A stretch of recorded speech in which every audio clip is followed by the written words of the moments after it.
근데 한편으로는 이제 앤드류 로이드 웨버가 그 80년대 초에 이 작품을 뮤지컬로 만들고 싶어서 당시 이제 T.S. 엘리엇은 이미 돌아가시고 작고했고 그 사모한테 찾아갔대요. 그랬더니 그런 얘기를 하더래요. 디즈니에서 왔었다 옛날에.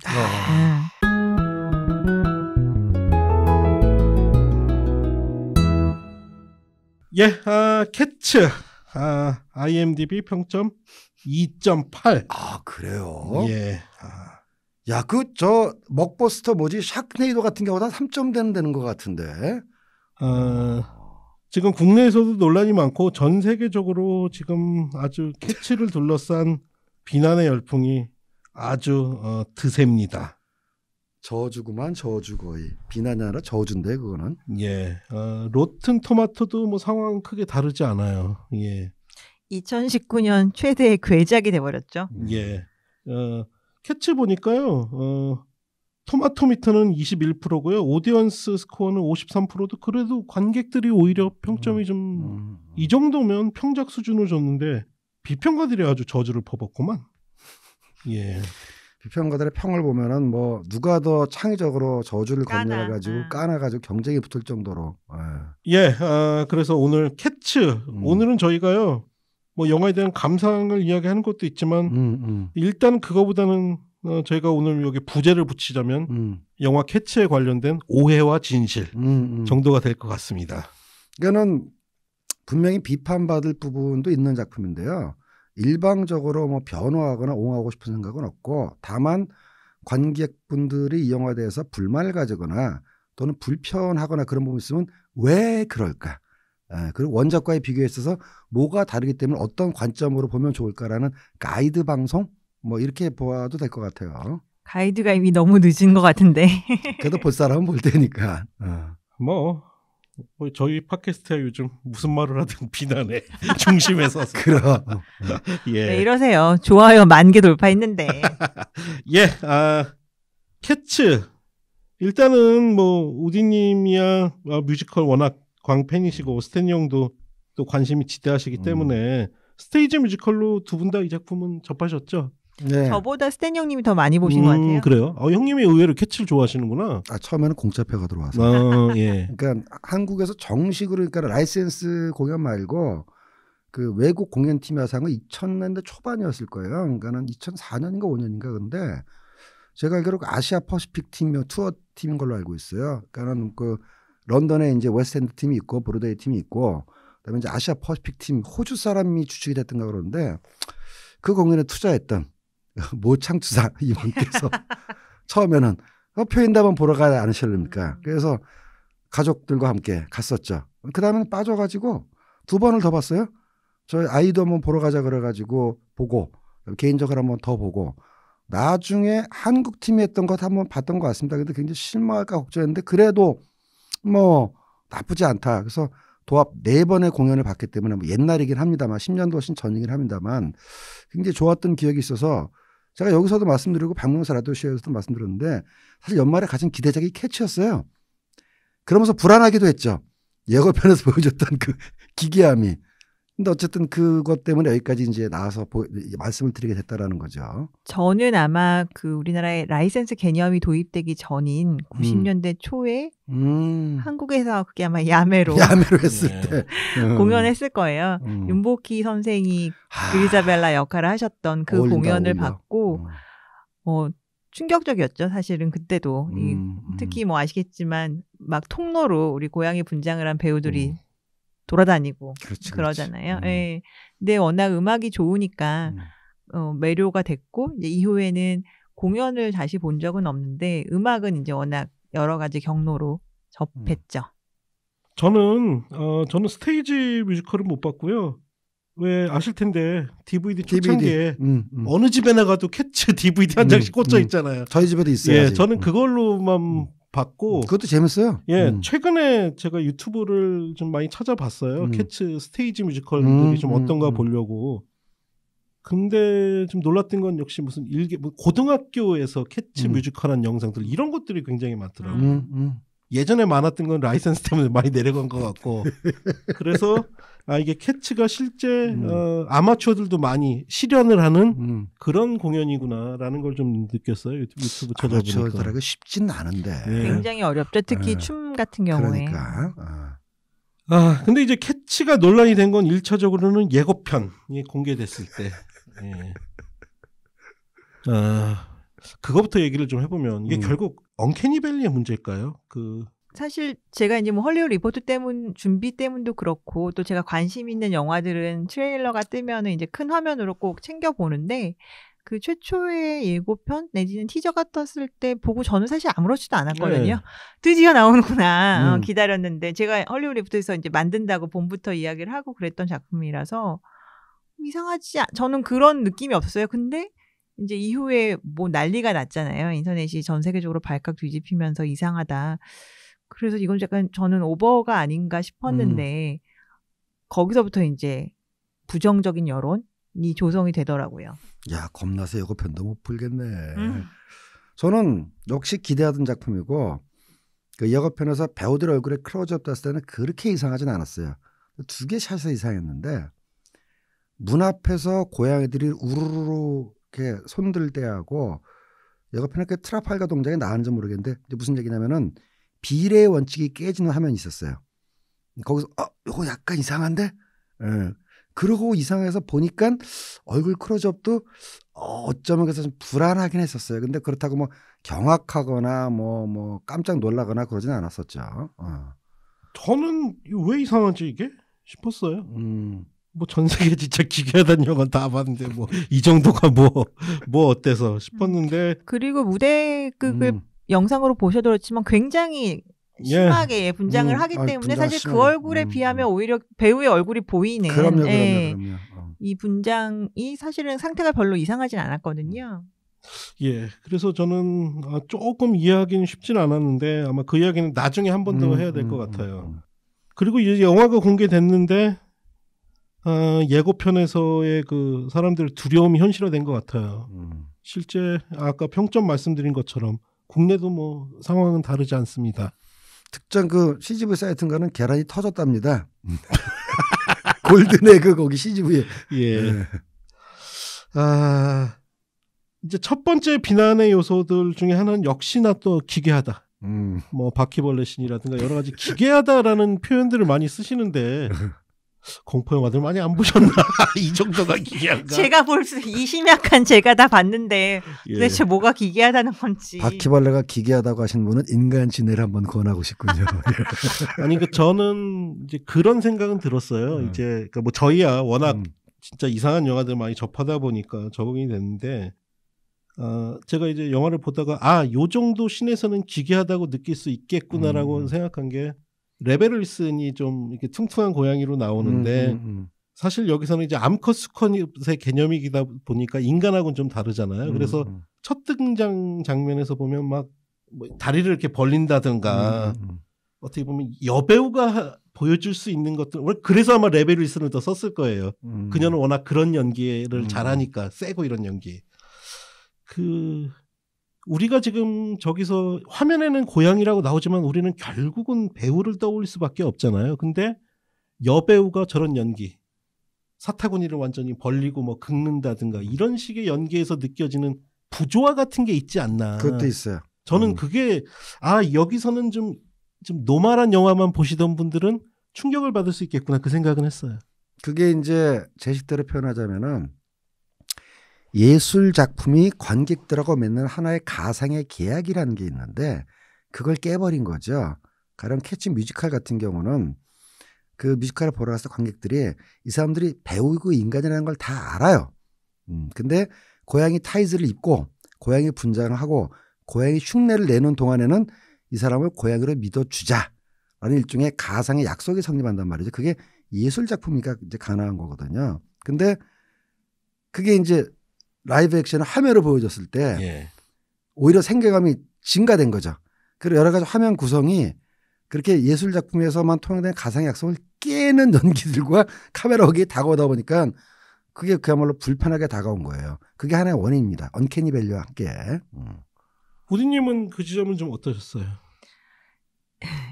이게 이제 제가 라이언킹 리뷰 때 드렸던 말씀하고 비슷하게 되는데, 제가 영화를 이제 미국에서 먼저 우리나라 개봉 전에 보고 바로 제 지인들에게 그 SNS를 통해서 남긴 제 감상은 애묘인들에게는 강추. 그러니까 저도 그 생각이 들더라고요. 일반인들은 조금 받아들이기 어려울 수도 있음. 이제 이렇게 했어요. 왜냐하면 이제 그런 그 고양이들의 특징, 그렇죠. 예, 동작이라든가 표정이라든가 이런 것들이 굉장히 그 하나하나 캐릭터에 잘 그 특징에 맞게, 성격에 맞게 녹아들어 있기 때문에 애묘인들에게는 너무 재미있는 포인트가 많고 지금 말씀하신 그런 좀 쩍벌묘 같은 그런 장면도 그냥 많이 보니까 워낙 주변에서 고양이를 통해서 아니 사실 그냥 자연스럽죠. 애견이나 애묘인이나 그 자기가 반려로 키우는 그 동물의 학문과 성기는 계속 보여지는 거 아니에요? 그 뭐 진돗개 같은 경우는 꼬리가 말려야지 좋은 품종이다 하는데 하는 걸 또로로 그때만 나는 걔 SO를 본단 말이지. 별로 보고 싶지 않아. 하지만 동물인데 어떡하겠어. 그게 자연적인 습성이고. 근데 아까 얘기했던 예술적 창작의 자유 속에 있어서 라이브 공연은 흉내를 내서 저건 이제 동물 흉내를 내기 위해서 저러는 것이야 라는 안목의 약속을 받아들이는데 영화에서는 더군다나 영화에서는 그 분장보다 인간의 얼굴을 강화시켰잖아요. 누가 봐도 인간인데 저거는. 그러니까 이제 그런 부조화가 있는 것 같긴 해요. 그 쩍벌로 나오니까 당황스럽지. 그리고 분명히 주인공 여배우가 지금 타이즈를 입었는데, 그러니까 우리가 그래서 이제 고양이라고 감정이입을 해야 되는데 사실은 그 여배우의 타이즈, 근데 허벅지나 이런 부분은 굉장히 동물처럼 키워놨단 말이에요. 그러니까 이게 인간의 신체가 아니야. 근데 또 고양이라고 이렇게 또 감정이입이 잘 안 돼. 그러니까 거기서 오는 괴리도 있는 것 같더라고요. 근데 제가 비례 원칙이라고 말씀드렸을 때는 그 고양이 역할을 맡은 배우, 고양이의 사이즈와 배경의 피사체 간의 비례가 안 맞는다는 거지만 그 문제도 있어요.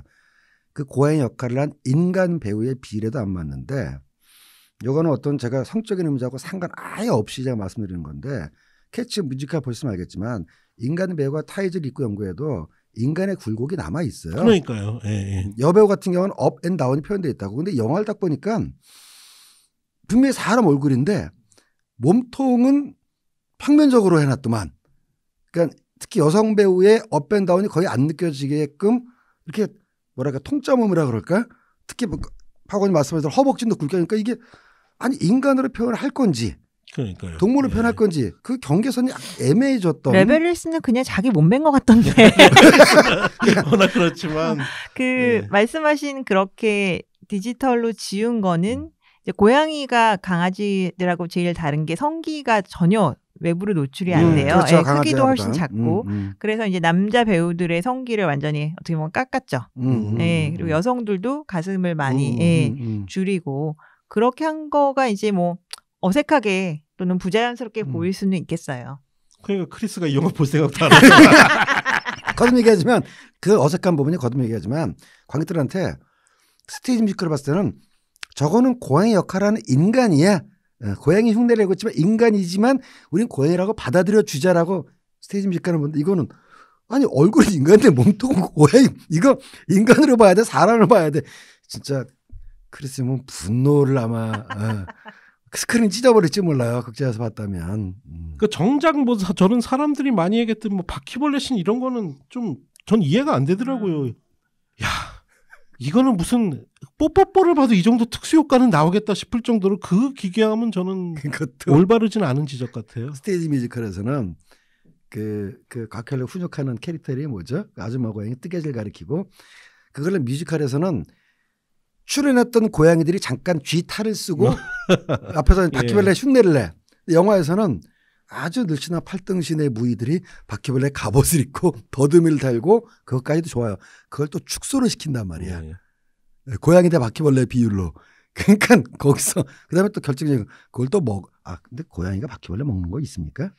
배가 고파서 먹는다기보다는 벌레들을 잡긴 하죠. 그러니까 장난치느라고. 근데 저도 뭐 웬만한 고 영화와 슬래시 영화를 다루는 몸이지만 바퀴벌레 먹을 때는 움찔했는데 왜 움찔했냐면 그 고양이가 바퀴벌레 먹는 게 아니라 아니 저 배우가 바퀴벌레를 먹어 이것 때문에 움찔하더라 이거죠.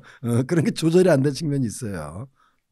그리고 아마 이 영화에 대한 그런 좀 인지 부조화 현상과 더불어 아마 영화를 보시고 나서 평점이 낮은 이유 중에 하나가 뭔 내용이야? 서사. 예, 서사의 문제. 근데 여기서부터 사실은 좀 오해를 풀어야 될 것 같기도 해요. 지금 영화 버전 캐츠는 뮤지컬의 스토리를 그대로 따온 거죠? 조금 각색을 했죠. 각색을 했죠. 그래요? 원래 이 뮤지컬은 뭐 스탠리 형님 잘 아시겠지만 그냥 그 주요 이름이 소개되는 고양이 한 마리 한 마리의 장기 자랑을 그냥 순서대로 쭉 보여주는 줄거리가 없어요. 줄거리가 없어요. 줄거리가 없고 그런 거라서 사실은 정말 무대극에 특화된 거죠. 원래 뮤지컬도 뭐 우리 레미제라블이라든가 오페라의 유령처럼 기승전결이 있는 그런 작품들이 있는가 하면 많이 다수죠. 이렇게 좀 그 뭐 레뷰라고 하나 그 유랑극단의 그런 레파토리처럼 뭐 돌아가면서 한 명씩 연기하고 그러는군요. 캐츠는 그게 굉장히 강한 원작이 된 연작시잖아요. T.S. 엘리엇의 그 그렇죠. 시도 사실은 그냥 엘리엇 고양이를 평소 좋아했던 엘리엇이 그게 고양이에 관한 시였어요. 네. 자기 대자들을 위해서 애들용 고양이의 다양한 특징을 의나 캐릭터로 그렇구나. 해서 만들어낸 15편의 시집 작은 시집을 가지고 거기다가 이제 음악을 붙인 셈이라서 굉장히 유랑극단의 그렇죠. 레파토리 같은 그런 형식입니다. 거죠. 가령 극장에 있는 고양이 저 거스는 극장에서 오래 살았으니까는 쥐도 잡았겠지만 혹시 옛날에 배우가 아니었을까? 이런 상상력을 이제 실어 표현했고 기차역에 있는 그 스킨블 쉔크 같은 경우는 쟤는 기차역 고양이니까는 우리가 안 보는 사이에 시간표도 짜고 화물도 체크하고 그런 고양이가 아닐까? 또 도둑 고양이도 있고 그런 거 하나하나 캐릭터로 만든 거죠. 그 이번에 보니까 앞에 두 곡이 첫 곡은 처음에 빅토리아가 와서 너 어디서 왔어가지고 그 얘기만 한 3분 동안 노래하고 그 다음 곡은 근데 네 이름이 뭐야 또 이거 가지고 한 3분 노래하고 연기하고 춤추고 정말 사실은 이게 그게 형식에서 가사가 이렇게 귀에 쏙쏙 들어오거나 그렇진 않아요. 지금 말씀해 주신 대로 개개인의 어떤 사연이나 서사가 없기 때문에 게다가 지금 말씀하신 그 가사 부분도 맞는 게 이게 정말 뮤지컬을 위해서 새로 창작한 가사가 아니라 그 앤드류 로이드 웨버가 사실은 곡을 먼저 생각을 해놓고 이제 그거에 맞춰서 가사를 쓰던 그런 그 방식에서 스스로를 실험하기 위해서 최초로 아니면 거의 유일하게 이미 가사가 있는 시라는 가사가 있는 것에 자기가 곡을 붙인 도전을 한 작품이에요. 그렇지. 그러다 보니까 어쨌거나 영시의 특징이 무슨 라임이라든가 이런 걸 운율 가공 같은 걸 맞추다 보니까 가사도 자연스럽지가 않죠. 시꼬이다 보니까 그래서 그냥 처음 접했을 때는 저게 뭔 소린가 당황스럽죠. 사실은 캐치에 나오는 대부분의 곡의 가사는 거의 로키오로 피처쇼 같아요. 전혀 연관성이 없는 이야기들이 그냥 중얼중얼 이야기하는 인과관계가 없는 내용이에요. 오늘 보니까 그렇더라고요. 그래서 저는 보는 내내 안경을 벗고 봐도 되겠다. 자막을 안 봐도 되겠다. 맞아요. 자막 보면 더 헷갈려. 봐도 특히 벽별이 이해가 안 가고 그래서 이런 서사가 너무나 없는 거의 부재하다시피 한 원작에서 그래서 최대한 서사를 좀 만들어내기 위해서 가장 크게 각색을 한 것이 그 빅토리아라는 어린 흰 고양이에요. 그렇구나. 원작에서는 거의 존재감이 없거든요. 한 신 정도만 나오고 나머지는 그렇죠. 병풍이었어요. 병풍. 그냥 거기 코러스 중에 하나죠. 그 아이를 이제 전면으로 빼서 얘가 일종의 관찰자가 되게끔 그렇게 만들었죠. 그럼 또 빌런을 강화시켰잖아. 누구? 이드리스 엘바 사마. 그러니까 빌런 맞아? 아니 그러니까 이제 그것도 아마 사람들이 웃기게 생각할 거야. 원작 뮤지컬보다 훨씬 빌런이에요. 그래요. 그러니까 원작 뮤지컬에서 납치를 하긴 하지만 원작 뮤지컬에서는 한 명 정도 그 올드 추처럼은 한 건데 여기는 뭐 떼거리를 납치해가지고 뭐 템스강에 가고 그다음에 모티브를 줬단 말이야. 확실하게 자기가 그 천국의 헤비사이드 레이어에 가기 위해서 동기를 가지고 했는데. 야, 알바 참 안쓰럽더만. 난 좋았어. 결국은 그 뮤지컬 오리지널에도 천국의 고양이가 되기 위한 그 일종의 선발, 그 틀은 있는 거죠. 그대로 있어요. 예, 그거를 위해서 자기가 이제 서로 자기의 사연을 또는 특징을 이야기하는 게 그러면서 그냥 후보들 나와서 일종의 그렇지. 오디션을 보여주는 경연을 보여주는 뮤지컬이다 보니 저 이런 양입니다. 갈 자격이 있습니다. 그러다 보니까 역시 특히나 레미제라블을 기대하셨던 분들이라면 완전 다르지. 이 뮤지컬의 서사, 특히 영화화 버전이라도 그 이 뮤지컬의 서사를 포기하지는 않은 부분에 대해서는 실망할 수도 있겠네요. 근데 그거는 영화 버전의 미스라기보다는 캐츠가 가지고 있는 본연의 성질이다. 그다음에 각색의 포인트가 좀 잘못된 부분. 완전히 그 원작 버전을 가지도 않고 나름대로 각색을 한다고는 했는데 포인트가 좀 잘못된 부분. 근데 이드리스 엘바 아까 얘기했던 몸통 비례의 원칙 등등 이제 그 털의 원칙 등등 하면은 이드리스 엘바 하면 짙은 갈색 고양이로 나오잖아. 그래갖고 난 이드리스 엘바 그 극중 이름이 뭐더라 갑자기? 맥카베티. 그 딱 전면 전신 나올 때 어머나 이드리스 엘바가 빨개 벗고 나오는 줄 알고. 그러니까 좋았지. 저는 맥캐비티를 거의 저 해리포터에서 그 이름을 말할 수 없는 그분 정도의 사악한 존재를 묘사하는데 실제 영화에서는 이거 허당인데 싶더라고요. 거기 그 대사 노래 가사 보면 별거 없어요. 고양이 중에 걔들 장난꾸러기 고양이일 뿐이지. 그래서 이드리스 엘바 제가 느낀 거는 이드리스 엘바는 고양이로 나와도 악역은 안 되는구나. 평소 그 지론을 그 선한 눈매. 그래서 저는 한 가지 음모 이론인데 이 캐츠에 대한 오해가 있지 않나 싶어요. 많은 분들한테. 사실 저도 그거 어렸을 때 DVD로만 보고 캐치 내용이 뭐였지 잘 기억이 안 났는데요. 그러니까 그런 오해가 생기는 거예요. 캐츠, 특히 캐츠를 대표하는 곡 메모리. 그 메모리가 가지고 있는 그 아름다운 멜로디, 우리 때는 주로 바브라 스트라이젠드의 목소리를 들었던 두 가지를 조합해보면요. 이건 굉장히 서글픈 사연이 있는 뮤지컬이겠구나라는 선입견이 생길 수도 있어요. 서정적일 것 같은. 그렇죠. 근데 이 영화는 전혀 그렇지 않다는 거죠. 원래 가지고 있는 고유의 스토리가. 그러니까 그리자벨라 캐릭터는 엘리엇이 다니던 주변에서 가장 너절한 고양이를 보고 저 고양이는 무슨 사연이 있었을까 상상해서 혹시 만들지 않았을까 싶을 정도로. 그리고 지금 영화에서는 창작곡이 이제 두 개가 있죠. 맞다. 그거는 창작곡이죠. 네, 빅토리아가 주로 부르는 뭐지 뷰티풀 고스트라는 곡이 새로 이제 앤드류 로이드 웨버랑 테일러 스위프트가 만들었고 메모리즈는 그 엘리엇이 쓴 게 아니죠. 그거는 맞아. 메모리즈는 그건 시가 아니라 그게 이제 아마 팀 나이스 가사로 들어간 곡이 그러니까 필요해서 만든 곡이고 그 외에는 다 이제 시가 원래 가사이고 그런 상황이죠. 그러다 보니까 그 레미제라블에서의 저는 뭐 역시 앞거는 When I Dream a Dream이 나올 때랑 이 작품에서 메모리가 나올 때는 뭐 곡 자체는 그렇다 치더라도 이게 감정이 좀 다를 수밖에 없거든요.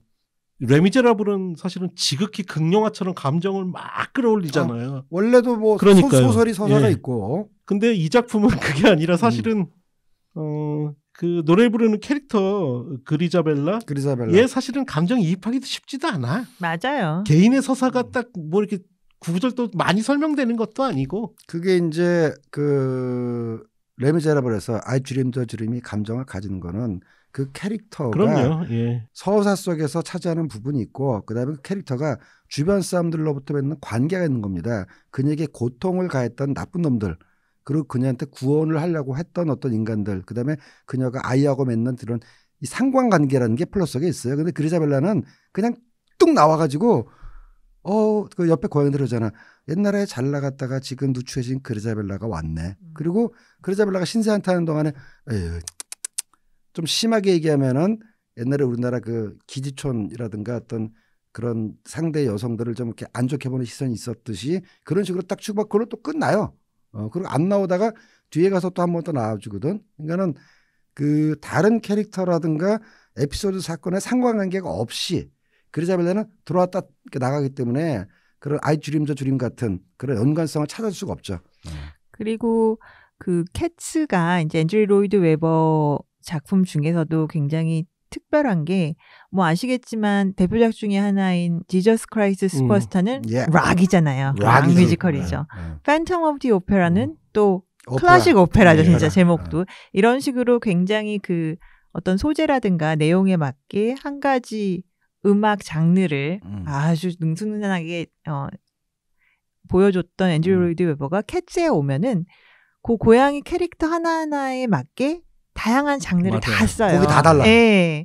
그래서 지금 영화에서는 좀 R&B로 바뀌었지만 원래 럼텀 터거 같은 경우는 락이죠. 제대로 락이죠. 제대로 락이죠. 그 다음에 아까 우리 제니 애니다 그 바퀴벌레와 함께 그 곡은 지금 영화에서는 고전 헐리우드의 그 마주 다리가 늘씬늘씬한 그 무희들이 나오는 그런 이렇게 보드빌 쇼라든가 아니면 그런, 클래식 뮤지컬 같은 느낌으로 느낌을 확 주게끔 그렇게 이제 구성을 했고 그 다음에 이제 필요해서 그런 보통 오페라를 치면 소프라노의 아리아가 필요해서 메모리를 이제 만들었고 이런 식으로 굉장히 다양한 그 음악 장르를 아주 그냥 역량을 최대한 보여줬던 작품이 바로 캐츠고 그 다음에 그 당시만 해도 그 런던의 뮤지컬은 브로드웨이 미국 뮤지컬에 비해서 좀 춤이 약하다라는 이제 세간의 평이 있었는데 그거를 한번 깨보기 위해서 제일 잘 나가는 그 안무가와 아주 합심을 해가지고 질리안 린가 뭐 아주 세게 그 아크로바틱에 가까운 안무가 많은 그런 이제 무대를 춤을 굉장히 강한 그런 뮤지컬이거든요. 그래서 어떻게 보면 극한까지 밀어붙인 거예요. 서사는 필요 없고 춤과 노래가 진짜로 이제 극대안으로 보여주는 그런 작품이고 그게 이제 맞아 떨어져서 워낙 노래들이 좋으니까 대성공을 했던 건데 이게 이제 영상화되면서 제대로 뭐랄까 이해를 받지 못한 게 아닌가 그런 생각 들어요. 그게 실공연에서는요. 연극도 그렇고 뮤지컬도 그렇고 그 퍼포머들하고 관객 사이에 에너지라는 게 있잖아요. 그렇죠. 예. 카메라로 담아낼 수 없는. 원래 클래식 애호가들도 다 현장 공연을 선호하고 격투기도 직관하면은 그렇게 좋답니다. 예. 혹시 저 기회가 되신다면은 그 베가스에 가면 온갖 쇼가 있어요. 예. 그 중에서도 주빌리 쇼라고 한번 가보십시오. 별 내용 없어요. 170대는 언니들이 한 10명에서 쫙 서가지고 캉캉춤 쫙쫙 추는 거밖에 없어. 근데 어떻게 시간이 갔는지를 몰라. 옛날에 그거 아니야 그거? 쇼걸. 그거잖아요. 머리에 술 같은 거 하고 타이트한 옷 입고 다리 쫙쫙 올리면서 하는데 그게 무슨 서사가 필요해. 좀 제가 극단적인 경우를 예로 들었지만 뮤지컬 원작 캐치가 가지는 것도 그런 어떤 아우라가 있었다라는 거죠. 그리고 아마 이 작품을 좀 비난하시는 분들 중에는 저는 좀 상당수는 레미제라블의 팬들이 있을 거라 생각해요. 톰 후퍼의 전작. 하지만 저는 그분들에게 말씀드리고 싶은 게 있어요. 되게 중요한 사실을 간과하고 계세요. 예측했어야 됐다. 생각해 보자고요. 레미제라블을요. 정말 영화 형식으로 바꾸려면요. 뮤지컬처럼 오페라 형식의 그런 모든 대사를 노래로 들어가면 안 됐어요. 근데 톰 후퍼는 그걸 했단 말이에요. 결국 뭐냐. 톰 후퍼가 진짜 하고 싶었던 건 제가 보기엔 스테이지 뮤지컬을 적절하게 영화화하는 게 아니라 뮤지컬을 저는 영상에 그대로 담고 싶었다고 생각해요. 뮤지컬의 영상화? 예. 그게 아니고 나는 정말 뮤지컬을 한번 잘 영화로 만들어야지 했으면 레미제라블을 극영화 형식으로 갔어야죠. 중간에 뮤지컬 넘버 몇 곡 나오고.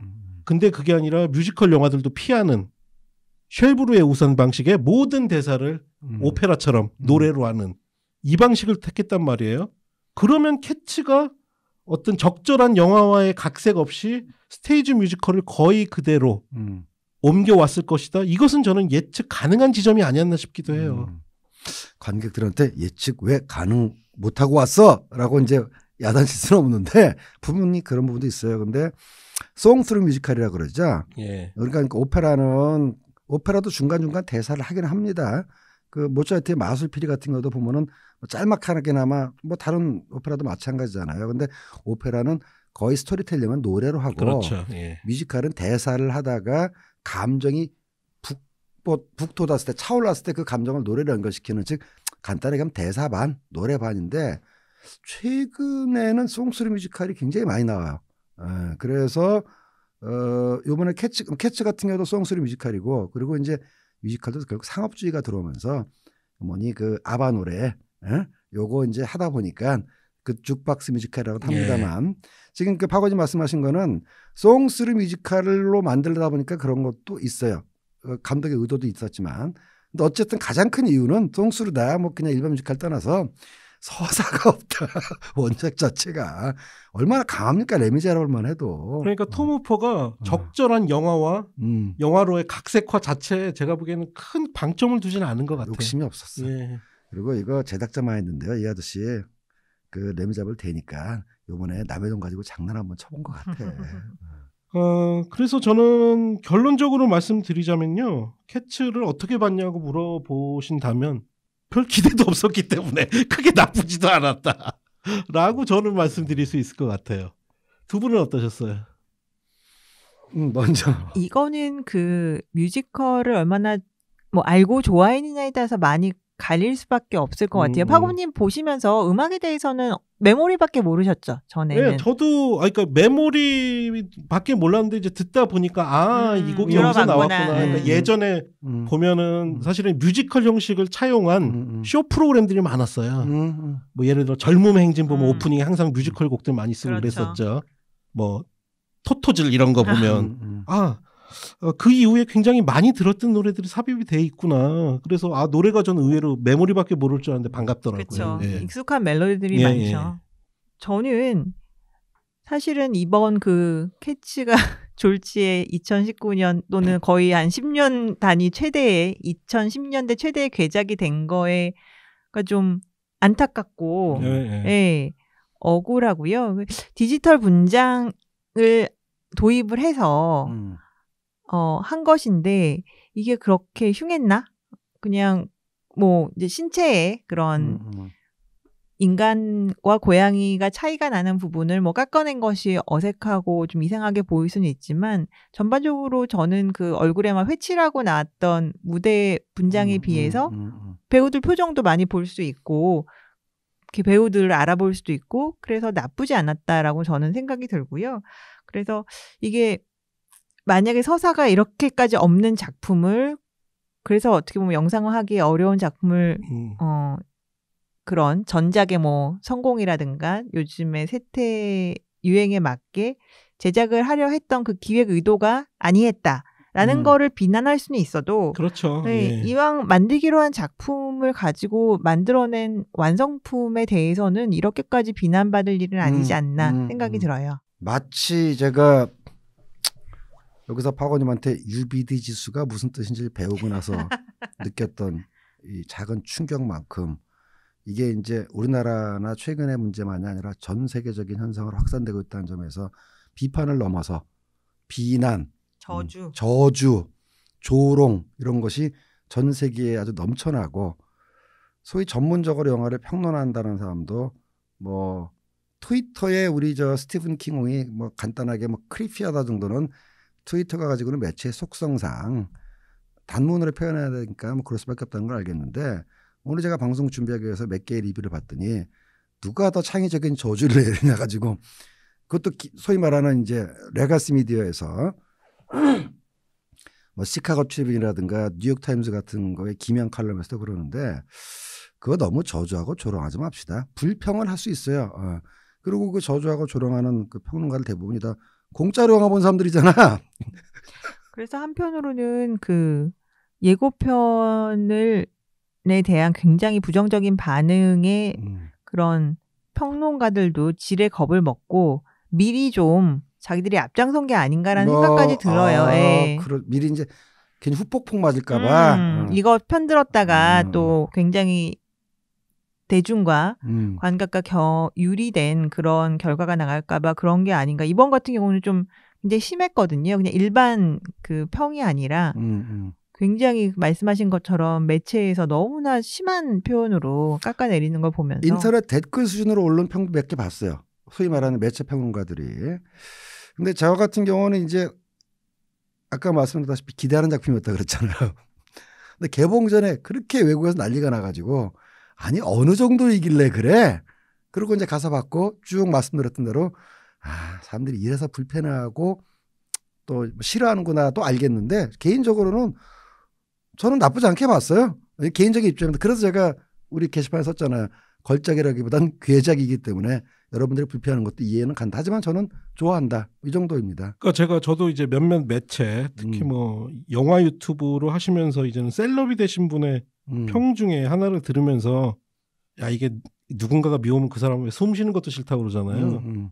이 영화고 비난하는 지점 중에 메모리 부르면서 콧물 흘리는 거 가지고도 비난하더라고요. 저는 그거는 진짜 아주 편협하면서도 치열한 비난이다. 합당하지 않다라는 생각 들었어요. 저는. 저열한 비난이구만요. 그야말로. 아니 같은 장면에서 인간 배우가 갑자기 제가 떠오르는 사례는 저거군요. 약간 비슷한 행동이 있었던 것 같은데 저기 우디님 저거 보셨어요? 메리 퀸 오브 스코틀랜드. 네, 봤어요. 하이라트 시내 가면 마고로비하고 시어서 노냐하고 투샷 붙는 장면 있잖아. 네. 그거 누구 하나는 콧물 흘렸던 것 같은데. 맞아요.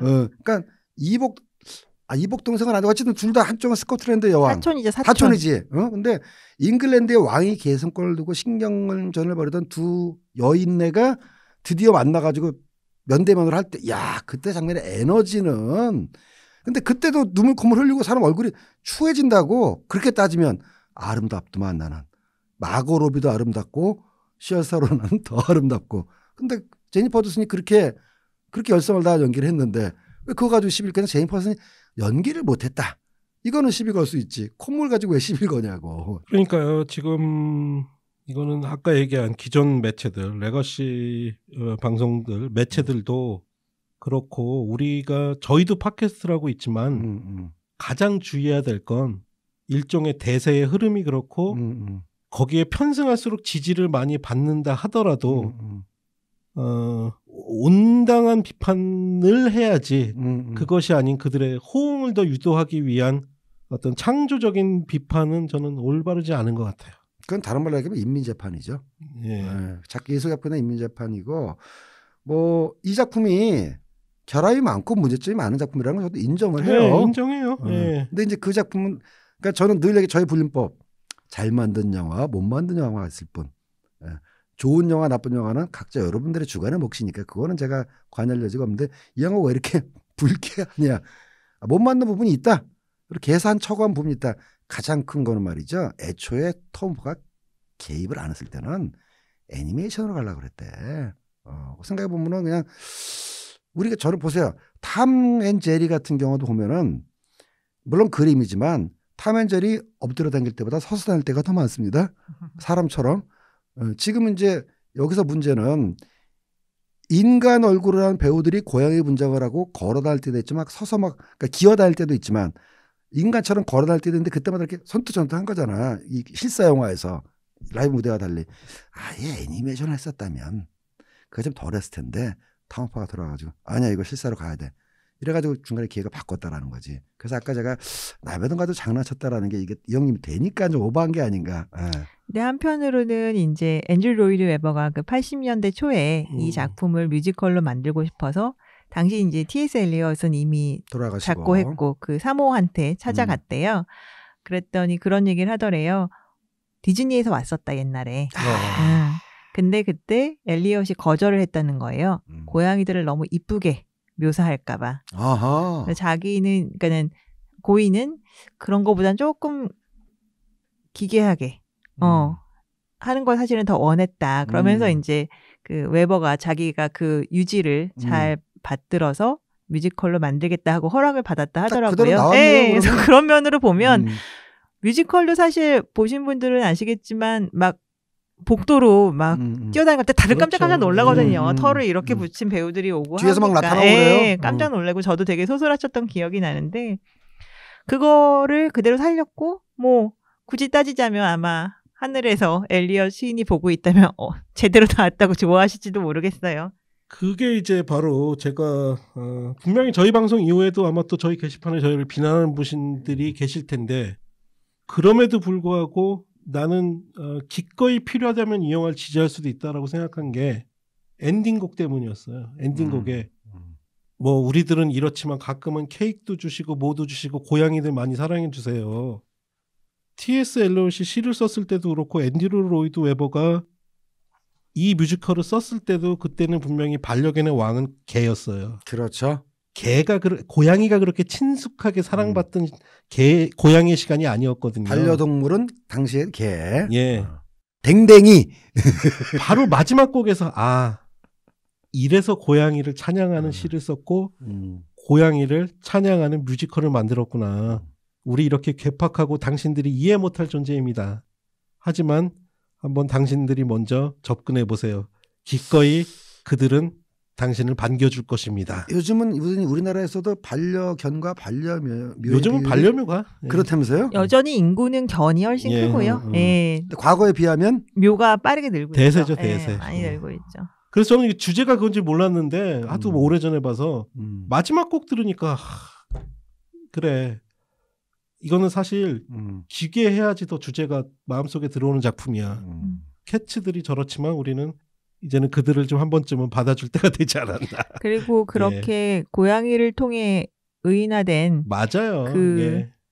굉장히 결함이 있는 인물들을 포용하고 맞아요. 그다음에 또 나아가서는 용서와 구원하는 것까지를 포함한 그런 메시지죠. 결국은 뭐 뻔하지만 다름에 관한 포용에 관한 영화인 거니까요. 예.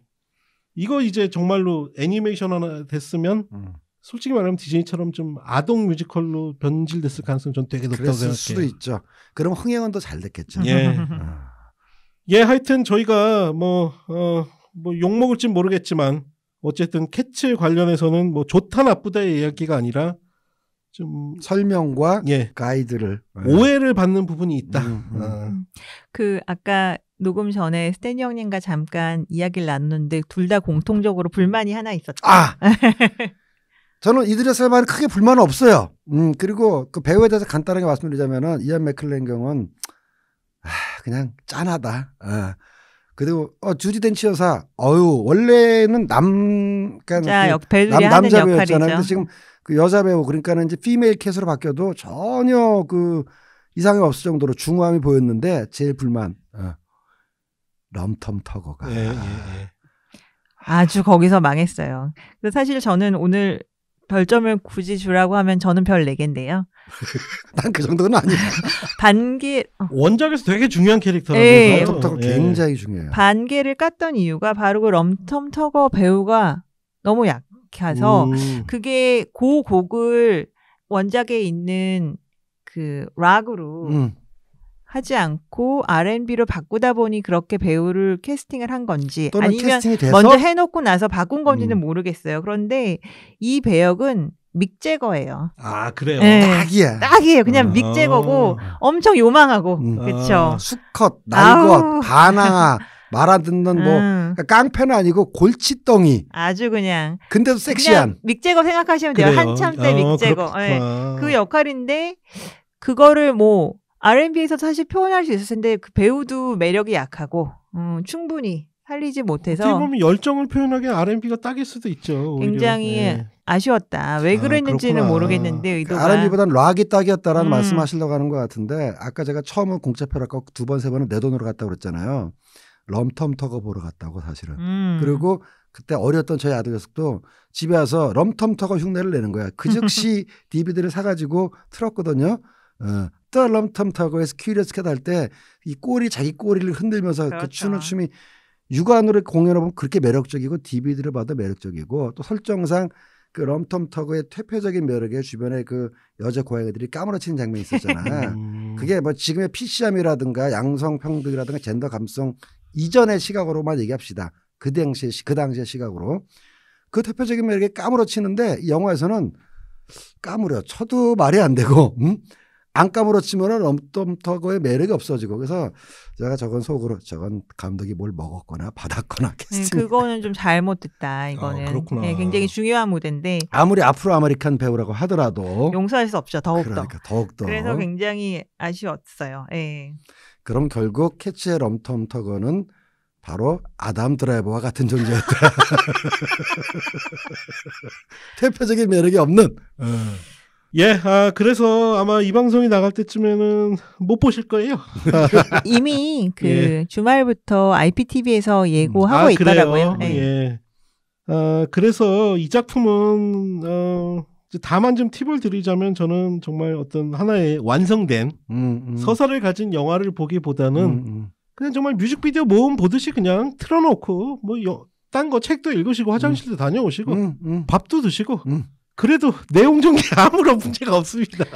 그리고 예. 뭐 두말하면 입이 아프지만 음악이 참 좋습니다. 그럼요. 네. 저도 이제 그 생각한 게요. 이건 저는 블루레이가 나오면 한번 사고 싶다라는 생각이 든 게 이제 영화 처음에 보는데 이제 너무 기괴하다는 포인트에만 하도 이야기가 많이 들려서 제가 그걸 집중해서 봤거든요. 근데 한 20분 넘어가니까 이제는 그 기괴함이 없어지고 음악만 귀에 들어오더라고요. 음악 진짜 좋더라고요. 네. 그래서 아무리 뭐 많이 대중화가 되었다 해도 여전히 무대극은 비싸죠. 예, 아, 그럼요. 비싸고 또 그렇네요. 그 시간을 예. 맞춰서 보러 가기도 쉽지 않고 접근성 면에서는 영화와 비교할 수 없게 떨어지기 때문에 한번 뭐 그 대서양 양안에서 가장 최장기 공연 기록을 갖고 있는 대표작 중에 하나, 정말 뮤지컬계의 모차르트라고 불리워도 과언이 아닌 앤드류 로이드 웨버 전성기의 그럼. 대표작이고, 또 아까 또 설명드렸지만 여러 가지 실험적인 그의 노력이 담긴 그렇구나. 그런 작품이니까 한번 이번 기회에 뮤지컬을 통해서 접하시는 거, 이번 영화를 통해서 접하시는 맞아요. 것도 저는 우리 영화 팬들한테도 좋다고 이걸 생각해요. 통해서 또 오히려 나중에 진짜 뮤지컬이 무대 공연 한번 보러 가셔도 되고 DVD를 찾으셔도 되고, 뒷얘기로 저는 이렇게 톰 호퍼 감독이 필사적으로 홍보를 하셔가지고 조금 그 정도면 좀 주접에 가까운 것 같은데요. 아련하다, 예. 애잔하다 할 정도로 팝콘도 팔고. 한국에서 되게 잘 됐잖아, 전작이. 그러니까 근데 실제 그래서 말이죠, 매출도 전체적으로 안 됐지만 전체 매출의 반이 미국이고 그 나무에 그렇게 나왔더라고. 반이 미국이고 반의 영국이고 그 반의 반이 한국이랍니다. 아, 그래요. 매출이 그렇게 망했어도 의리가 있다니까, 우리가. 의리가 있다니까. 제가 주접이라는 건 농담이고 그 정도 진짜 짠했어. 헌신하고 애겼다니까. 아니 세상에 뭐 한국에 감독 들어와도 맥스 해봤자 손가락 하트나 이것까지 가야지. 아니 팝콘 파는 감독이 누가 있냐고 거기서. 그러니까. 와 대단했어요. 저 질문 안 했나? Do you like Parasite? 이거 안 했나? 왜 안 해? 했어요? I like 봉준호, 패러사이트, 김연아 다 했어요. 예. 그러니까 옆에서 통역이라든가 주최 측에서 이런 얘기 해달라고 부탁했겠지. 안 가리고 다 해줬어. 그래서 형님 레미제라블 할 때는 아시지. 뭐 지금 와서 또 이렇게 하여간 짠했어. 동업자로서 짠합디다. 예, 그래서 사실상 한국은 이미 대기업들이 그 스테이지 뮤지컬 시장에서 철수를 했기 때문에 한동안 뮤지컬 붐이 굉장히 이렇게 크게 다 했죠. 중요한 거 다 불었다가 했었죠. 지금 대기업들이 사실은 싹 투자해서 빠졌어요. 그래서 현재 한국에서 만날 수 있는 대형 뮤지컬은 많지 않습니다. 거의 소극장 위주의 뮤지컬 시장으로 다시 돌아가서 이제는 저는 뭐 캐츠 정도 뮤지컬 볼 수 있는 스테이지 뮤지컬로 한국에서 볼 수 있는 기회는 쉽지 않다. 네. 그래서 아마 영화로라도 좀 접하시면 어떨까? 제가 아까 그 골든글로브 얘기할 때 빼먹고 얘기하는 건데요. 관전 포인트가 있습니다. 오늘 저 여기 오기 전에 골든글로브 축하 영상이라든가 뉴스를 보고 왔는데 봉준호 감독이 호명되고 일어나서 뒤에 이제 일행들이 박수를 치잖아요. 제작자도 앉아 있고 배우도 앉아 있고 거기 빨간 드레스 입고 앉아 계신 분이 CJ의 이미경 부회장이에요. 예. 근데 사람들이 알더라고요. 막 댓글에 막 쓰더라고요. 그래요? 이미경도 왔네, 이미경도. 얼굴이 워낙 또 많이 알려져서. 그 기업인 얼굴을 그렇게 아는구나. 근데 어쨌든 제 얘기의 취지는 그 이미경 부회장 입장에서도 굉장히 감회가 컸을 거예요. 이러니 저러니 그분은 이제 한국 영화가 이제 세계적으로 커가는 걸 보고 싶었을 테고, 어쩌면 개인적으로는 뭐 한국 영화가 오스카에 가는 걸 보고 싶었을 텐데, 그게 드디어 이제 반 이상 이루어진 거거든요. 차제 문화산업에 대한 투자 좀 계속 잘하셔가지고 이런 대형 뮤지컬도 계속해서 좀 후원 좀 해주시고 그래야겠네요. 그런 거길 바란다는 뜻에서 얘기합니다. 돈 벌어서 뭐 합니까? 좋은 데 써야죠. 이것으로 저희가 자칫 사장될 뻔한 캐츠 세 분처럼 저희가 기적적으로 되살려서 배테니까 가능한 컨텐츠? 아니 뭐 반론 있으시면 뭐 게시판에 쓰세요. 뭐 어차피 반응 안 하는데 우리 누나만 반응하고 친절한 누디씨만 반응하시지만 아까 제가 말씀드렸던 언캐니 밸리 외에도 비례의 원칙, 예술적 약속의 파기 뭐 등등등등이 좀 여러 가지 원인이 있다. 각색의 잘못, 서사의 부재 이런 걸 다 감안하고 작품을 보셨으면 좋겠다. 예, 이것으로 캐츠 세 분 토론 마치겠습니다. 고맙습니다. 감사합니다.